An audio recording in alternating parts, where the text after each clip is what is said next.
Hi everyone, welcome back to the channel. This is the next video in the Hindi live conversation series with UiPath aspirant. For the people who are more comfortable in English, there is a complete playlist for the same which is available in the English language. I have put the link of the playlist in the description so you can refer that. पिछले video में मैंने देखा था कि what is RPA, RPA क्या होता है, यूआईपाथ as a technology कैसे काम करती है, कौन कौन से यूआईपाथ के कंपोनेंट्स हैं जो कि एक बिगिनर को जानना ज़रूरी है। अगर आपने ये सारे वीडियो नहीं देखे हैं तो मैंने सबका लिंक डिस्क्रिप्शन में दे दिया है, तो आप वहाँ से रेफर कर सकते हैं। इस वीडियो में हम देखने वाले हैं कि यूआईपाथ स्टूडियो क्या है और उसमें क्या क्या चीज़ें हैं जो कि मैं कर सकता हूँ। सो बेसिकली हम देखने वाले हैं ओवरव्यू ऑफ द यूआईपाथ स्टूडियो। अगर आप एक बिगिनर हो और अपनी जर्नी स्टार्ट कर रहे हो तो प्लीज़ वॉच दिस वीडियो, ये आपको स्टूडियो को समझने में हेल्प करेगा। इन केस अगर आप चैनल पर नए हो और अगर अभी तक आपने सब्सक्राइब नहीं किया है तो please do subscribe to the channel, उससे आपको लेटेस्ट वीडियो जल्दी मिलेगी। और अगर आप ऐसा ही लाइव कन्वर्सेशन मेरे साथ चाहते हो सो आपको सिर्फ एक ईमेल करना है, मेरा ईमेल आईडी डिस्क्रिप्शन में है। So let's get started. ठीक। ओके। पिछले सेशन में हमने कवर किया था कि स्टूडियो, असिस्टेंट और ऑर्केस्ट्रेटर क्या है और तीनों साथ में कैसे चलते हैं। ठीक है। एक बार अगर मैंने अभी यूआईपाथ इंस्टॉल कर लिया तो आई होप आपके मशीन के पे यूआईपाथ होगा। तो वंस जब भी आप यूआईपाथ इंस्टॉल करोगे तो जो पहली चीज है वो आपको मिलेगी यूआईपाथ स्टूडियो, राइट। यूआईपाथ स्टूडियो के साथ ही एक और चीज हमारे मशीन पे इंस्टॉल हो जाती है विच इज दिस गाय, जिसको कि हम यूआईपाथ असिस्टेंट बोलते हैं। ठीक है। यूआईपाथ असिस्टेंट का काम क्या होता है? जो भी ऑटोमेशन में यूआईपाथ स्टूडियो में लिखूंगा या फिर कोई भी ऑर्केस्ट्रेटर या फिर कोई भी ऑटोमेशन जो मेरे यूआईपाथ ऑर्केस्ट्रेटर से ट्रिगर होगा, वो ऑटोमेशन यूआईपाथ असिस्टेंट रन करेगा। ठीक है। सो ये हो गया मेरा यूआईपाथ असिस्टेंट, ये अवेलेबल होता है यहाँ पे। अगर यहाँ पे नहीं है तो आप सिंपली यहाँ पे जाके असिस्टेंट सर्च करो और ये आ जाएगा। ठीक है। और यूआईपाथ स्टूडियो तो यहीं पे आता है। अब एक क्वेश्चन हमेशा ये रहता है कि इस यूआईपाथ असिस्टेंट को कैसे पता चलेगा कि मुझे कौन से ऑर्केस्ट्रेटर के साथ कनेक्ट करना है, राइट। एक मेरा ऑर्केस्ट्रेटर है, एक किसी और का ऑर्केस्ट्रेटर है, एक मेरे ऑफिस का ऑर्केस्ट्रेटर है। तो क्या होता है जब भी हम यूआईपाथ असिस्टेंट को सेटअप करते हैं, तो अगर आप इस बटन पे जाओगे यहाँ पे इसका ही, ठीक है, यहाँ पे हमें जाना है प्रेफरेंसेस पे। ठीक है। प्रेफरेंसेस पे जाके यहाँ पे ऑर्केस्ट्रेटर सेटिंग्स है। ऑर्केस्ट्रेटर सेटिंग्स पे मैं इसे बता रहा हूँ कि मुझे इस ऑर्केस्ट्रेटर से कनेक्ट करना है। cloud.uipath.com पे ये जो मुकेश काला नाम का टेनेंट है, इसमें ऑर्केस्ट्रेटर सर्विस को कनेक्ट करना है। ठीक है। तो ऐसे इसे समझ आता है। अब अगर मान लो मुझे इसको किसी क्लाइंट के ऑर्केस्ट्रेटर से कनेक्ट करना है तो मुझे यहाँ पे क्या डालना पड़ेगा? क्लाइंट का यूआरएल और क्लाइंट की मशीन और क्लाइंट का पासवर्ड वगैरह जो भी है। ठीक है। तो ऐसे हम कनेक्ट कर। कोई क्वेश्चन है इसमें कि असिस्टेंट कैसे कनेक्टेड होता है ऑर्केस्ट्रेटर से? सर एक क्वेश्चन है कि मतलब ये हाँ, ऑर्केस्ट्रेटर यूआरएल है, वो अलग अलग होता है तो उसको पाथ देना पड़ता है सर, राइट? बिल्कुल बिल्कुल। तो जैसे कि अभी अगर मैं गूगल क्रोम पे जाऊं, ठीक है, let me just open this, और मैं यहाँ पे जाता हूँ मेरे ऑर्केस्ट्रेटर पे, cloud.uipath.com का जो ऑर्केस्ट्रेटर है अपना। ठीक है। सॉरी, मैं ये है, ये मेरा यूआईपाथ का अकाउंट है जो कि cloud.uipath.com है। यहीं पे जाके आपको फर्स्ट टाइम पे अकाउंट बनाना है और यहीं पे जाके आपको इंस्टॉल भी करना है, राइट। आई होप आप दोनों के पास यूआईपाथ स्टूडियो ऑलरेडी इंस्टॉल्ड है, राइट। एक्चुअल में ना मेरे पास इंस्टॉल्ड था तो उसमें कुछ लाइसेंस का ना इशू आ रहा था, फिर ठीक मैंने है। ना अनइंस्टॉल कर दिया उसको। तो अब ठीक है। जब मैंने दोबारा इंस्टॉल किया ना तो उसमें वो ऐसे आ रहा था क्रिएट ऑर्गेनाइजेशन, फिर मैंने हाँ। क्रिएट भी कर दिया। हम्म। तो उसमें कुछ ऐसा एक 50 डेज का दिखा रहा है, सॉरी 60 डेज का हाँ। दिखाता है। 60 डेज तो तक हम इसको यूज कर सकते हैं क्या? नहीं नहीं, 60 डेज का जो है दैट इज एंटरप्राइज ट्रायल, जो कम्युनिटी एडिशन है वो फ्री है। ठीक है। अगर आप अभी ये देख रहे हो तो ये जो है ये मेरा कम्युनिटी एडिशन है। मुझे कैसे पता? मैं इस पे जाता हूँ और मैं इस पे क्लिक करता हूँ, ये 3 डॉट्स पे जाके। तो वो यहाँ पे जाके अकाउंट्स लाइसेंसेस, ठीक है। लाइसेंसेस में क्या दिख रहा है मुझे, कम्युनिटी प्लान दिख रहा है, ठीक है। और अच्छा। ये मेरा वो है, अगर मैं एंटरप्राइज ट्रायल पे हूँ तो एंटरप्राइज ट्रायल 60 डेज का होता है, ठीक है। तो कम्युनिटी तो इज अ फ्री प्लान। बताओ, शायद मेरे से वो वाला हो गया है मेरे ख्याल, एंटरप्राइज हो गया, एंटरप्राइज वाला। कोई नहीं, कोई प्रॉब्लम नहीं, 60 डेज बाद ऑटोमेटिकली कम्युनिटी में शिफ्ट हो जाएगा, ठीक है। अब अच्छा। यहाँ पे जो सेकंड टैब दिखेगा विच इज ऑर्केस्ट्रेटर, अब जब मैं इसमें क्लिक करता हूँ ऑर्केस्ट्रेटर पे, तो अगर आप देखोगे तो क्या बता रहा है, cloud.uipath.com, मुकेश काला जो टेनेंट है और उसका ये एक ऑर्केस्ट्रेटर है, ठीक है। अब क्योंकि मुझे अपने यूआईपाथ असिस्टेंट को इस ऑर्केस्ट्रेटर से कनेक्ट करना है, तो मैंने क्या करा, ये यूआरएल यहाँ से कॉपी करा और इसको उठा के मैंने अपने यूआईपाथ असिस्टेंट में डाल दिया, ठीक है। ये काम आप मैनुअली भी कर सकते हो, या फिर अगर आप सीधे इस ब्राउजर को लॉग इन करके यहाँ पे साइन इन करोगे तो ऑटोमेटिकली ये डिटेल्स भी फिलअप हो जाती है, ठीक है। अब मान लो मुझे इसको उठा के किसी और यूजर या फिर आपके ऑर्केस्ट्रेटर से मैं चाहता हूँ कि आप अपने यहाँ से ऑटोमेशन ट्रिगर करो और वो मेरे मशीन पे रन हो, राइट। तो मुझे अपने यूआईपाथ असिस्टेंट में आपके ऑर्केस्ट्रेटर का यूआरएल डालना पड़ेगा। तो अभी जो ये इसने लाइसेंस कंज्यूम किया है, इसने लाइसेंस कहाँ से कंज्यूम किया है, मेरे अकाउंट, मेरे ऑर्केस्ट्रेटर के अकाउंट से, ठीक है। Any questions in this part. हम जब ऑर्केस्ट्रेटर पे आएंगे तब मैं ये सारी चीजें आपको एक एक डिटेल में बताऊंगा, बट अभी के लिए इतना समझ आना चाहिए कि कैसे ये चीजें कनेक्टेड है और कहाँ दिखती है। Got it? हाँ जी मुकेश, ठीक है। ठीक है। अब सबसे पहले मैंने यूआईपाथ स्टूडियो खोल लिया, ठीक है। हमने स्टूडियो खोल लिया, असिस्टेंट मेरा कनेक्टेड हो गया और मेरे पास ऑर्केस्ट्रेटर भी। सबसे पहले हम देखते हैं कि ये इंटरफेस क्या है। जब आप फर्स्ट टाइम ओपन करोगे तो ऐसा ही कुछ दिखता है, राइट। हम स्टेप बाय स्टेप चलेंगे, ठीक है। सबसे पहली चीज तो है ये ओपन है, तो जैसे भी कोई भी हम सॉफ्टवेयर देखते हैं तो ओपन वाले टैब में क्या आता है हमारे पास, ओपन लोकल प्रोजेक्ट। अगर मेरे पास कोई ऑलरेडी प्रोजेक्ट बना हुआ है तो मैं उस प्रोजेक्ट को सीधे जाके ओपन कर सकता हूँ, ठीक है। यूआईपाथ जो फाइल बनाता है, जैसे हम नोटपैड बनाते हैं तो वो नोटपैड का एक्सटेंशन क्या बनता है, .txt बनता है, राइट। जब मैं कोई फोटो बनाता हूँ तो उसका क्या बनता है, बताओ, फोटो का क्या बनता है एक्सटेंशन, ING, .ing या पीएनजी या या फिर जेपेग बनता है, राइट। सिमिलरली यूआईपाथ में हम जब भी बनाते हैं तो उसका एक्सटेंशन बनता है XAML फाइल, XAML, ठीक है। तो अगर मैं कोई सा भी प्रोजेक्ट खोलूँ यहाँ पे, जैसे कि कोई एग्जिस्टिंग प्रोजेक्ट अगर मैं खोलूँ, डॉक्यूमेंट्स और यूआईपाथ, ठीक है।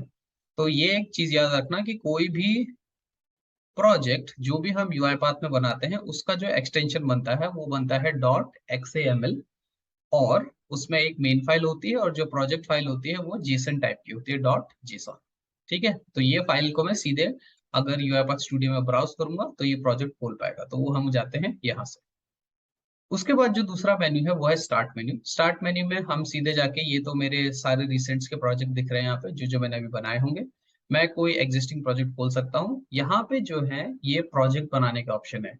मैं क्या बनाना चाह रहा हूँ, तो मैं प्रोसेस बनाना चाह रहा हूँ, लाइब्रेरी बनाना चाह रहा हूँ, टेम्पलेट बनाना चाह रहा हूँ। क्योंकि कोई भी ऑटोमेशन स्टार्ट करने से पहले मुझे पता तो होना चाहिए ना कि मैं क्या बनाने की कोशिश कर रहा हूँ, यस और नो, या फिर सीधे कुछ भी उठा के बनाना चालू कर दो।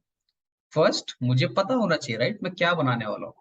तो अगर मैं कोई छोटा प्रोसेस बनाना चाह रहा हूँ, ठीक है, मैं सिंपली जाऊंगा, इसमें यूज करूंगा ब्लैंक प्रोसेस। ब्लैंक प्रोजेक्ट मतलब समझ आता है, ब्लैंक प्रोजेक्ट से क्या समझ आता है, अगर मैं बोलता हूँ ब्लैंक प्रोजेक्ट क्या समझ आता है। जो ब्लैंक मतलब ब्लैंक हो, हाँ, जिसमें कुछ कुछ ना भी। ब्लैंक हो। को कुछ ना हो, मतलब हमारे पास एक खाली कैनवस है, आप आके यूज करो, ठीक है। अब मेरे को बताओ, अगर मैं बोलूँ कि मुझे टेम्पलेट बनाना है, टेम्पलेट से क्या समझ आता है नॉर्मल टर्म्स में, टेम्पलेट। टेम्पलेट मतलब एक कुछ भी, मतलब एक कंपोनेंट बना दिया, उसको हम दोबारा भी यूज कर सकते हैं। टेम्पलेट है वो तो एक, मतलब कभी भी उसको यूज कर सकते हैं। ठीक है, जैसे मतलब कि आज, रियूजेबल कंपोनेंट टाइप, जैसे इस तरह का हो गया शायद। नहीं, थोड़ा सा एक अलग एग्जांपल लेता हूँ, ठीक है। हम तीनों को रेज्यूमे बनाना था, ठीक है, हम तीनों को अपनी किसी कंपनी में अप्लाई करना था, तो हमने रेज्यूमे बनाना था। अब मैंने रेज्यूमे बना दिया, बट अब आप दोनों को बनाना है। तो मैंने क्या बोला कि देखो यार, मेरे पास ना एक रेज्यूमे का टेम्पलेट है, उसमें तुम अपनी डिटेल भर दो। तो मैं तुम्हें एक वर्ड फाइल भेजूंगा जिसमें कि खाली टेम्पलेट बने होंगे, जगह खाली छुटी होगी, अपना नाम यहाँ डालो, अपना एड्रेस यहाँ डालो, अपनी क्वालिफिकेशन यहाँ डालो, अपने प्रोजेक्ट यहाँ डालो। तो मैंने क्या दिया, एक टेम्पलेट दिया, और बाकी सब ने उस टेम्पलेट को यूज कर लिया, ठीक। वैसे ही आरपीए में भी बाय डिफॉल्ट कुछ टेम्पलेट पहले से बने हुए हैं जो कि यूआईपाथ ने बनाए हुए हैं।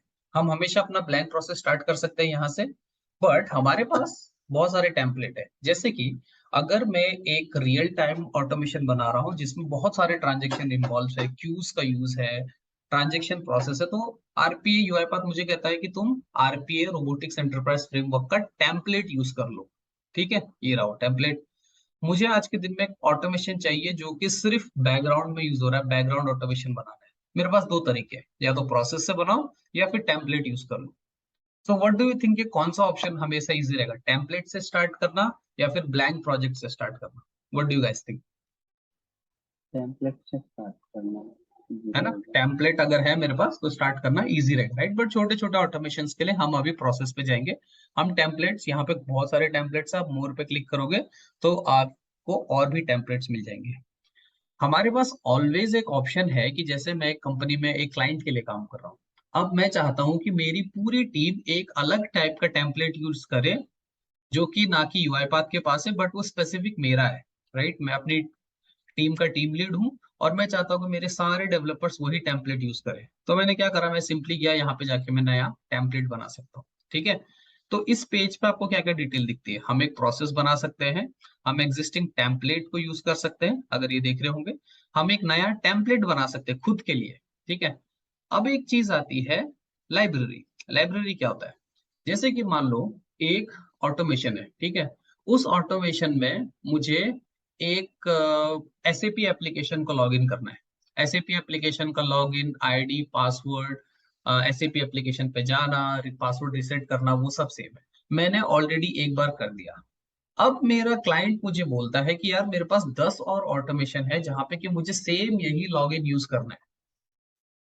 दो तरीके हैं, या तो मैं अपना वाला कोड उठा के सबको दूं, राइट? डेवलपर, पहले डेवलपर को, दूसरे को, सारे के सारे 10 डेवलपर को कोड दूं और बोलूं कि तुम जाके इसको यूज करो। उसका ड्रॉबैक क्या है कि अब अगर उसमें थोड़ा सा भी चेंज होता है लॉगिन के कंपोनेंट में, तो क्या सबको चेंज करना पड़ेगा? यस और नो, राइट? हाँ जी, सबको चेंज करना पड़ेगा। बट मैं बोलता हूँ कि मैंने क्या करा, उस रियूजेबल कंपोनेंट की जो भी वो कोड कॉमन था, मैंने एक लाइब्रेरी बना दी। मैंने उसको अलग से डिप्लॉय कर दिया ऑर्केस्ट्रेटर में, बाकी सब उसका रेफरेंस यूज कर रहे हैं। तो इन फ्यूचर अगर कुछ चेंज होता है तो मैं को सिर्फ कहाँ चेंज करना पड़ेगा? उस रीयूजेबल लाइब्रेरी में, राइट? दूसरा बेनिफिट यह है, मैं नहीं चाहता कि मेरे सारे डेवलपर उसको चेंज करें, वो सिर्फ अपना कोड लिखे, सिर्फ लॉगिन का मेरा कंपोनेंट यूज करें। तो अगर मुझे ऐसी कोई रिक्वायरमेंट है तो वो भी हम यूआईपाथ स्टूडियो के थ्रू ही क्रिएट करते हैं, जिसको कि हम बोलते हैं लाइब्रेरी। ठीक है, समझ आया कि हम यहाँ से क्या क्या कर सकते हैं? हम प्रोसेस बना सकते हैं, लाइब्रेरी बना सकते हैं, टेम्पलेट बना सकते हैं, टेम्पलेट्स का यूज कर सकते हैं, और एक हम टेस्ट ऑटोमेशन प्रोजेक्ट भी यूज कर सकते हैं। अब टेस्ट ऑटोमेशन प्रोजेक्ट क्या होता है? एक बार हमने कोड लिख दिया, डेवलपर का काम खत्म हो गया, तो क्या मुझे उसे सीधे प्रोडक्शन में डिप्लॉय कर देना चाहिए या फिर पहले उसकी टेस्टिंग करनी चाहिए? फिर टेस्टिंग होगी तभी होगा। ठीक है, अब जो टेस्टिंग होगी, तो मैनुअल टेस्टिंग समझते हो? मैनुअल टेस्टिंग क्या होती है? मैनुअली टेस्ट केस एग्जीक्यूट करते हैं। करेक्ट। तो हाँ। हाँ हाँ, मैनुअली टेस्ट केस एग्जीक्यूट करते हैं, राइट? एक मैंने कंडीशन दी, एक मैंने रिक्वायरमेंट दी, और जो मेरा क्यूए है या फिर टेस्टर है वो मैनुअली एग्जीक्यूट कर रहा है। बट एक तरफ तो मैं ऑटोमेशन कर रहा हूँ, दूसरी तरफ मैं बोल रहा हूँ कि यार तुम मैनुअली टेस्ट करो, सेंस नहीं बनता ना। तो इसके लिए हम हम्म, क्या कर सकते हैं, टेस्टिंग को भी हम ऑटोमेट कर सकते हैं with the help of test automation. ठीक है, तो वो टेस्ट ऑटोमेशन का प्रोजेक्ट भी हम यूआईपाथ स्टूडियो में ही बना सकते हैं। समझ आया? ठीक है। ठीक है, अब ये समझ आया? ओके। इस पूरे मेन्यू में कोई प्रॉब्लम है? एक एक करके स्टेप बाय स्टेप चलेंगे। इस पूरे मेन्यू में कोई प्रॉब्लम है? न्यू प्रोजेक्ट और न्यू टेम्पलेट में डिफरेंस समझ आया, टेम्पलेट और प्रोजेक्ट्स में? हाँ जी, हाँ जी। ठीक है, हाँ सर। दूसरे टैब पे चलते हैं जो कि है टूल्स। टूल्स वाला जो टैब है, ये एक सेंट्रलाइज्ड लोकेशन है जहां पे कि आप काफी चीजें कर सकते हो। जैसे कि इसमें एक यूआई एक्सप्लोरर दिया हुआ है। ये इसका मतलब क्या है कि कभी भी जब मैं सेलेक्टर वाले चैप्टर में जाऊंगा तब इसका इंपॉर्टेंस समझेगा, बट बेसिकली ये समझ लो कि यूआई एक्सप्लोरर का यूज इसलिए होता है जब भी हमारी कोई सेलेक्टर बेस्ड एप्लीकेशन होती है, उसमें कुछ प्रॉब्लम आने लगती है तब मुझे इसकी जरूरत पड़ती है। फॉर एग्जाम्पल मेरे पास एक प्रोजेक्ट है और मुझे उसमें बहुत सारे प्रोजेक्ट में एक साथ डिपेंडेंसीज को अपडेट करना है। डिपेंडेंसीज के बारे में हम बात करेंगे तो भी मैं इसको यूज कर सकता हूँ। ये जो इसका दूसरा टैब है वो इंपॉर्टेंट है, विच इज कॉल्ड यूआईपाथ एक्सटेंशंस। ठीक है, आज के दिन में मैं अगर गूगल क्रोम को ऑटोमेट करना चाह रहा हूँ इसको, ठीक है, तो क्या मुझे गूगल क्रोम को पहले बताना नहीं पड़ेगा कि देखो यार यूआईपाथ का एक रोबोट आएगा वो तुम्हें ऑटोमेट करेगा? मुझे पहले बताना पड़ेगा ना, मुझे इसमें कुछ इंस्टॉल करना पड़ेगा, या फिर ये सीधे ऑटोमेट हो जाएगा? What do you think? मुझे इसमें कुछ प्लगइन तो डालनी पड़ेगी। करेक्ट, प्लगइन समझते हो राइट? Extensions, plugins. हाँ जी, हाँ जी।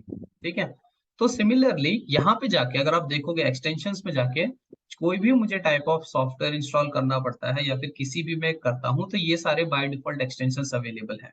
जैसे अगर मुझे एज पे ऑटोमेशन करना है तो पहले मुझे एज पे जाके यूआईपाथ का ये इंस्टॉल करना पड़ेगा, तभी मेरा एज मुझे सेलेक्टर्स देगा, वरना नहीं देगा।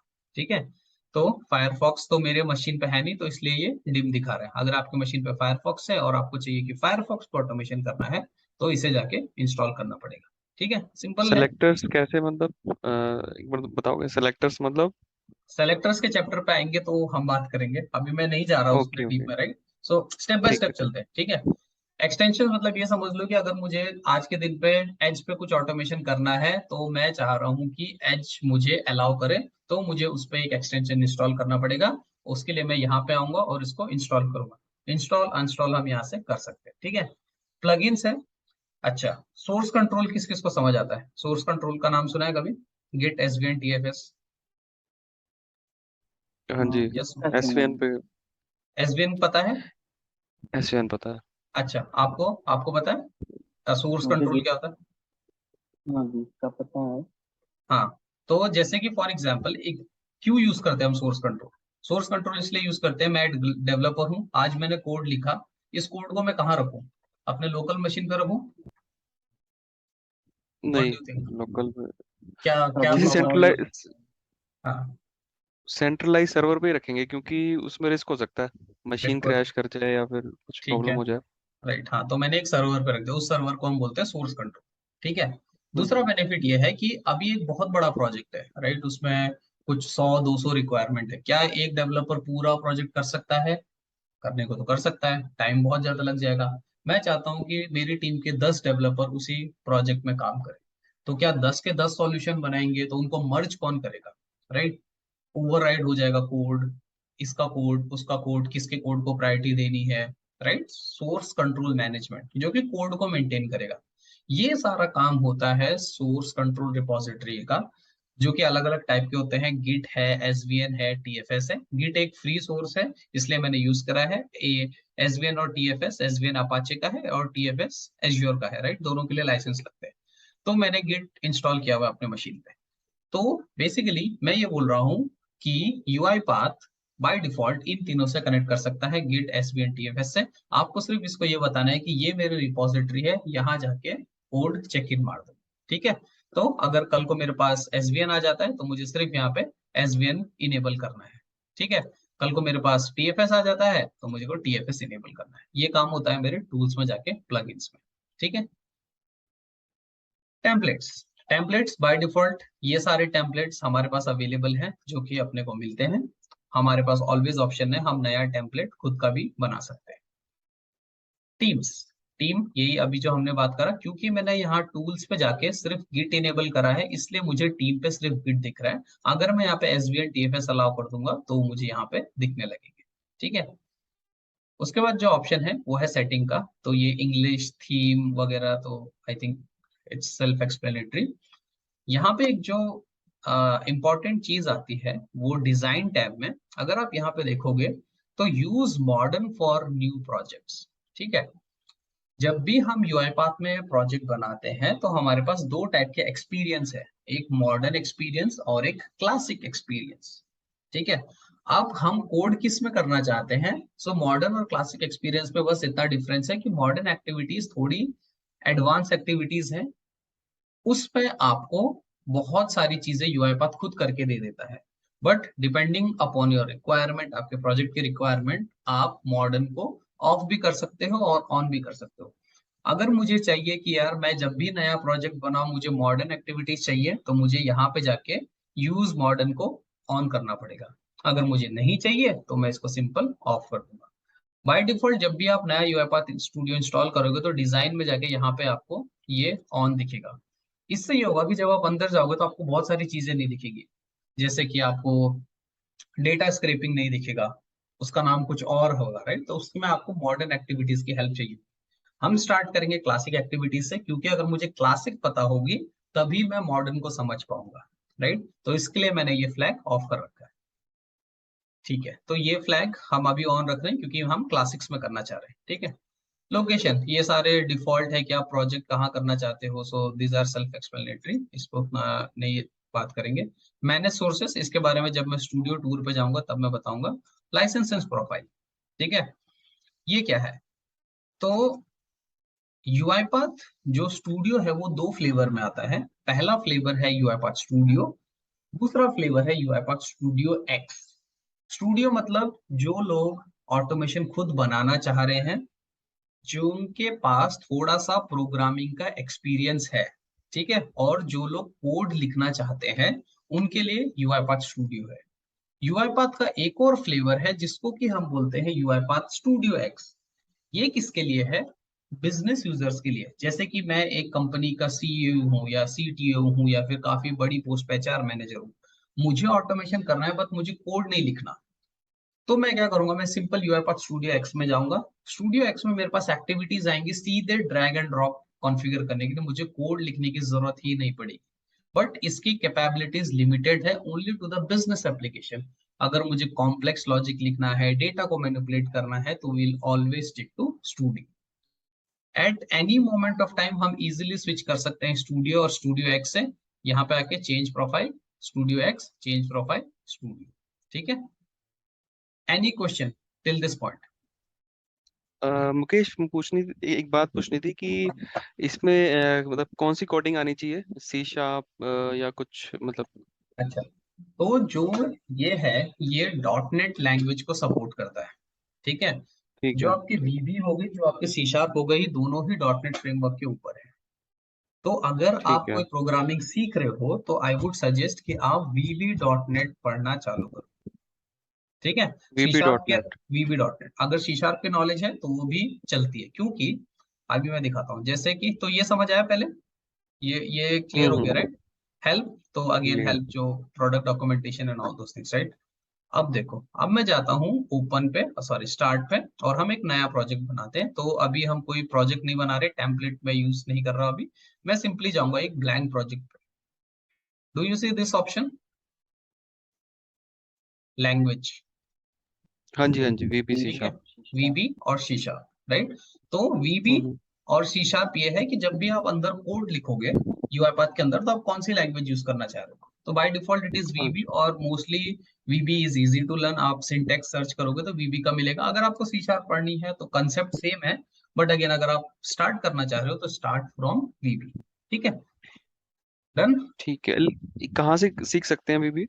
गूगल, गूगल गूगल यूट्यूब से ही कहीं से मतलब, भी देखो। जैसे ठीक है। हाँ हाँ, ठीक स्टार्ट है। वीबी लिंक डॉट नेट। आपको बस बेसिक सिंटेक्स सीखना है कि वेरिएबल्स क्या होते हैं, स्ट्रिंग क्या होती है। अगर वो है नॉलेज तो आपको इजी हो जाएगा समझ। ठीक है, ठीक है। यार सर, ये सी शार्प अलग लैंग्वेज है और वीबी भी अलग लैंग्वेज है उसी की तरह, दोनों ऐसा ही? डॉट नेट फ्रेमवर्क पे हैं। सी शार्प और वीबी दोनों ही डॉट नेट फ्रेमवर्क पे हैं, खाली सिंटेक्स अलग है। जैसे कि ओ, अगर वीबी में इंटीजर बनाना है तो उसका सिंटेक्स अलग होगा, डॉट नेट में इंटीजर बनाना है तो उसका सिंटेक्स अलग होगा, बट जो इंटीजर का मतलब है वो सेम है। ठीक है, कलेक्शंस फ्रेमवर्क सब कुछ सेम है, बट ये कि सिंटेक्स अलग है। बाकी दोनों के नीचे डॉट नेट फ्रेमवर्क ही है, राइट। अगर आपको जावा का भी नॉलेज है तो वो भी आपको यहाँ पे सेम लगेगा। अच्छा। और इसमें मतलब बेसिक बेसिक प्रोग्रामिंग आनी चाहिए ना, ऐसा तो नहीं ना कि बहुत अच्छा प्रोग्रामर होना चाहिए? देखो, मेरे देखो, आरपी है तो लो कोड, राइट। तो अगर आपको बेसिक है तो वो हमेशा हेल्प करेगा, क्योंकि हम जैसे जैसे आगे बढ़ेंगे, राइट। जैसे मुझे लिस्ट, आइटरेशन, डेटा टेबल, ये सब वो सब जब मैं पढ़ाऊंगा, तो अगर आपका थोड़ा बहुत वीबी का बैकग्राउंड है तो डेफिनेटली हेल्प करेगा। तो यस, मेरे को बहुत ठीक। एडवांस की जरूरत नहीं है, अगर मेरा बेसिक्स भी है तो डेट इज इनफ। ठीक ठीक है। है, स्टार्ट मेन्यू से मैं आगे नहीं बढ़ रहा, मैं यहाँ पे पॉज ले रहा हूँ। कोई क्वेश्चन अभी तक के लिए इस पूरे मेन्यू में। समझ आया? ये तो कुछ, ठीक है, हाँ जी समझ आ अच्छा, गया। डन। अब जाते हैं अच्छा। पहला प्रोसेस बनाने। मैं यहाँ पे गया, मैंने क्या, क्रिएट अ ब्लैंक प्रोसेस, ठीक है, और मैंने इसका नाम दे दिया इंट्रोडक्शन। मैं जब भी ऑटोमेशन बनाऊंगा मैं बेस्ट प्रैक्टिसेस के बारे में भी बताऊंगा। उसका मतलब ये है कि क्या बेस्ट प्रैक्टिस हमें यूज करनी चाहिए। मैंने नया प्रोसेस बनाया, ठीक है, मेरे पास ऑप्शन आ रहा है क्या, ब्लैंक प्रोसेस 20। मैं क्रिएट करूंगा तो क्या ये क्रिएट हो जाएगा? यस और नो? क्रिएट तो हो जाएगा, हो जाएगा। है ना? हो जाएगा। बट द क्वेश्चन इज, क्या मुझे करना चाहिए? द आंसर इज नो, नहीं सर। राइट? जब भी मैं कोई प्रोजेक्ट बनाऊं, प्रॉपर नेम होना चाहिए, राइट? ठीक है, प्रोजेक्ट में हमेशा प्रॉपर नेम होना चाहिए, वरना पता कैसे चलेगा, राइट? अभी जैसे मैं अपने फोल्डर पे जाता हूँ, ये देखो, ये मेरे प्रोजेक्ट है, ठीक है। अब मैंने ये तो चलो समझ आ रहा है कि भाई ये डॉक्यूमेंट अंडरस्टैंडिंग का था, ये ड्रॉप डाउन का था। अब अगर मैं खुद अपने प्रोजेक्ट देखूं और मैं आके यहाँ पे देखूं, ये ब्लैंक प्रोसेस 5, पता कैसे चलेगा? ब्लैंक प्रोसेस 4, है ना? पता कैसे चलेगा कि किस चीज का प्रोसेस है? Blank process 2। मैं क्या कर रहा हूँ इसमें?